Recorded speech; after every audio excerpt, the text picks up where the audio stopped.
start cooling it down. It's still fairly warm, but it'll start cooling it down. Now I'm going to add even more blue to the mixture. Further and further away from the sun itself.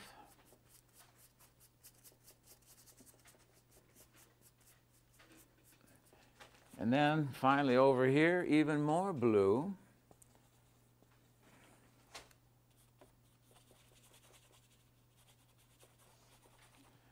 All right.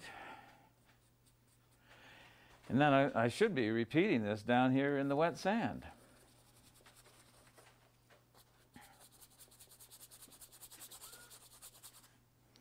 So I have to go backwards now. I should have done it all at once. Now I have to go backwards, but that's okay. I know how. And the wet sand doesn't have to be exactly the same either. There can be variations because this wet sand isn't reflecting this as much as it's reflecting what is above, right up here. More of the yellow orange into white, making my peachy color once again.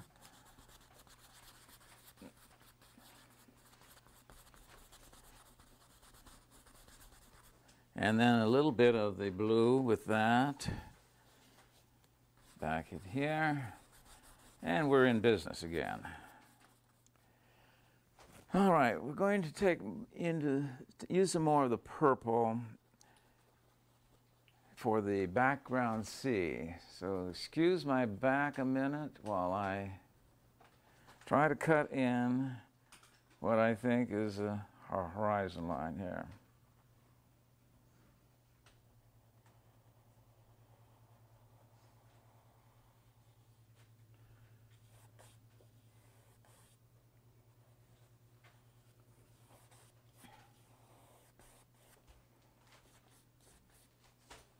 It's a little lumpy there. I'll take care of the lumpies later.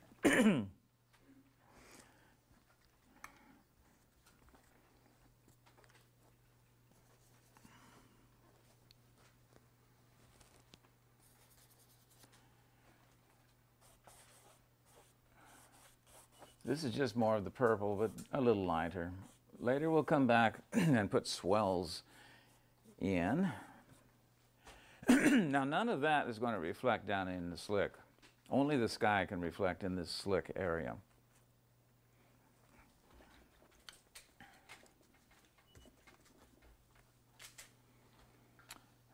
Going to pure red-orange here for a moment.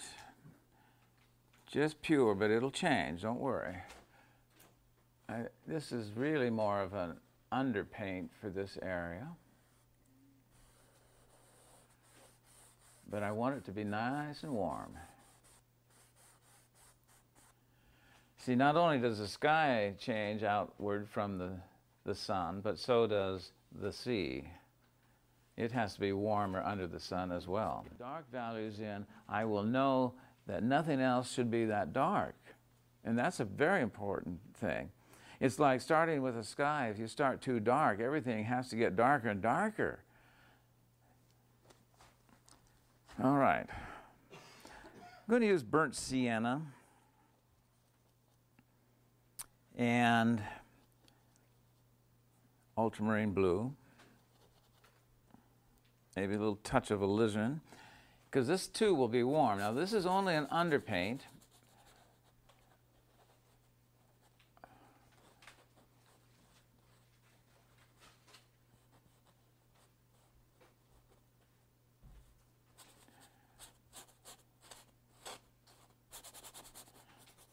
And of course I must reflect that, the same color.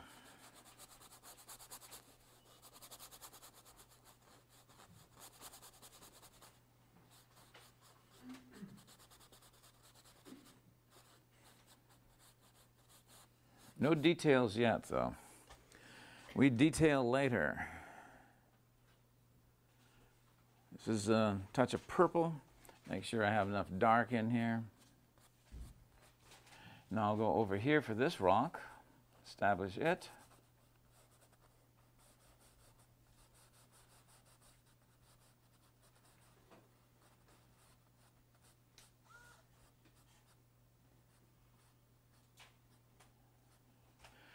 Now, do I really want that rock there? Would it be better down here? I think it would be better down here. And it won't reflect because there will be sand in here.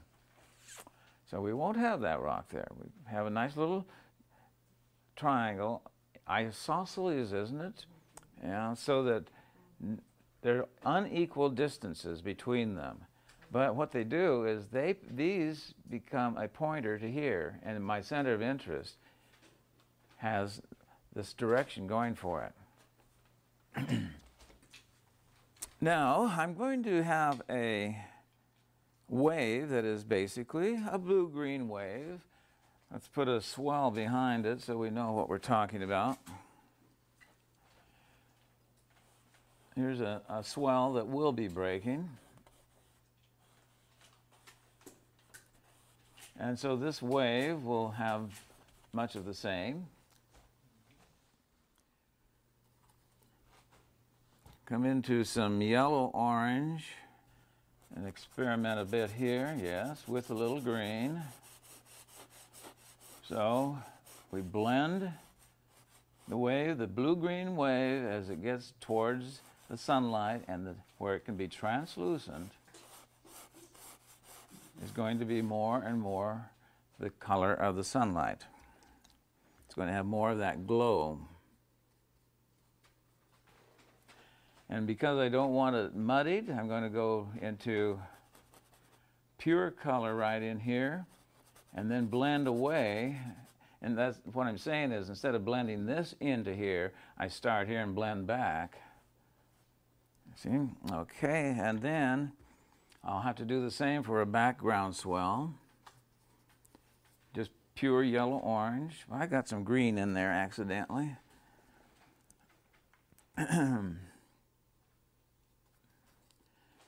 Okay, pure